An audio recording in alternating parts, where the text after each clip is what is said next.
আইসি কে রাস্তায় আটকাবো, লোক দিয়ে রাস্তায় বেরোলে ওর গাড়ি আটকাবো, বার করে কাপড় খুলবো।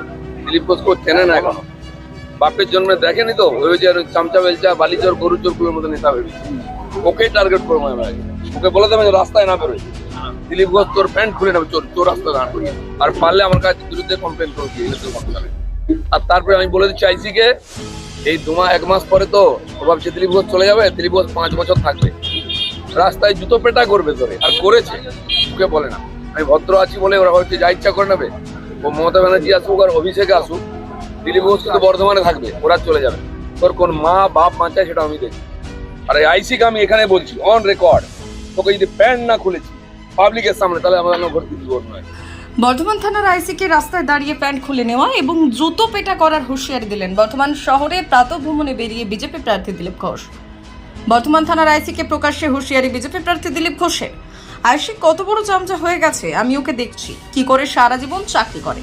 আইসিকে রাস্তায় আটকাবো, লোক দিয়ে ওর গাড়ি আটকাবো, ওকে বের করে ওর কাপড় খুলবো। দিলীপ ঘোষকে ও চেনে না, এখনো বাপের জন্ম দেখেনি, ভেবেছে বালিচোর গরুচোরদের মতো নেতা।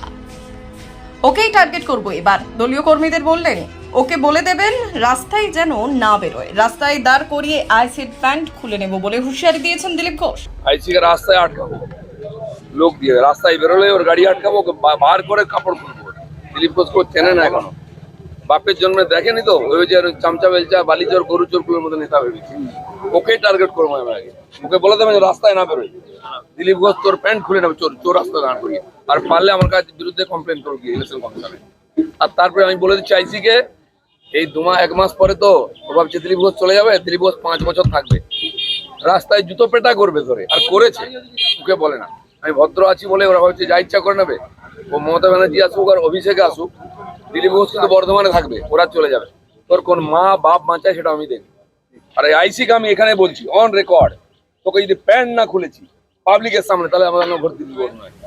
আসল ঘটনা যতই চাপা দিক, যতই মিথ্যা বলুক, সত্য একদিন সামনে আসবেই, আর সবার মুখোশ খুলে যাবে। যারা এত বড় পাপ করছে, গভর্নরকে পর্যন্ত চরিত্র হরণ করার চেষ্টা করছে, যারা সংবিধানকে কলুষিত করে মহিলাদের সম্মান নিয়ে টানাটানি করছে, তাদের একটু বিসর্জন হবে।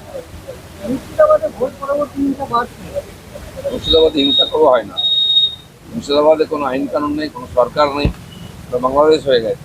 টিএমসি সেটাই চায়, ভোট হোক বাকি যাও, আর লোক মরুক বাঁচুক, কিছু যায় আসে। আমাকে বাধা দিয়ে কেউ আটকাতে পারেনি। আমি শুনলাম বাড়ি বাড়ি গিয়ে চমকানো হচ্ছে, আমাদের লোকেরা যখন ডোর ডোর আর প্রচার করছে, লিফলেট দিয়েছে, গিয়ে বলছে কেন লিফলেট নিয়েছো। আমি তাদেরকে একটু বলতে চাই, ভাই এখানে 4 তারিখের পরে থাকতে চাও কিনা, সুস্থ নিজের বাড়িতে থাকতে চাও কিনা ঠিক করো। ওই চমকে ধমকে আর রাজনীতি করতে দেবো না। আমি তো এসেছি 5 বছর, তখন হিসাব হবে, দেখা হবে, পাড়ায় দেখা হবে, কে কেমন থাকবে সেটা তাদের ব্যবহার এখন দেখে আমরা ঠিক করবো।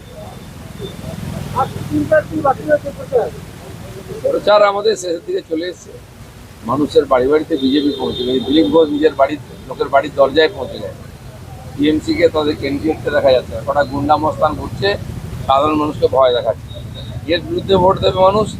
সিপিএম, কংগ্রেস, টিএমসি সাপোর্টাররাও দিলীপ ঘোষকে ভোট দেবে। লাখ হয় সেটা গুনবেন।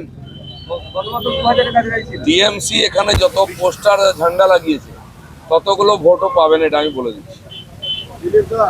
আরামবাগে মুখ্যমন্ত্রী বলছেন যে কোনো কাজ আর বাকি নেই, এবার যেটা করণীয় সেটা হচ্ছে বিজেপিতে ভোট যুদ্ধে আগানো।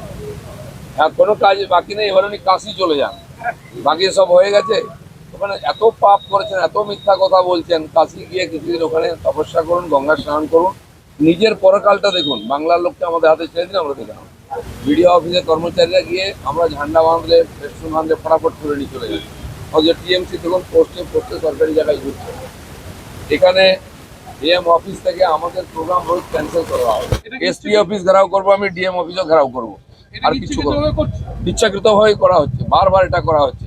সেই জন্য এখনো পর্যন্ত সেন্ট্রাল ফোর্সকে বসিয়ে রাখা হয়েছে, যেখানে যেখানে টেনশন আছে ভয় দেখানো হয়েছে। আমরা বলার পরেও কেন সেন্ট্রাল ফোর্স লুটপাট করছে।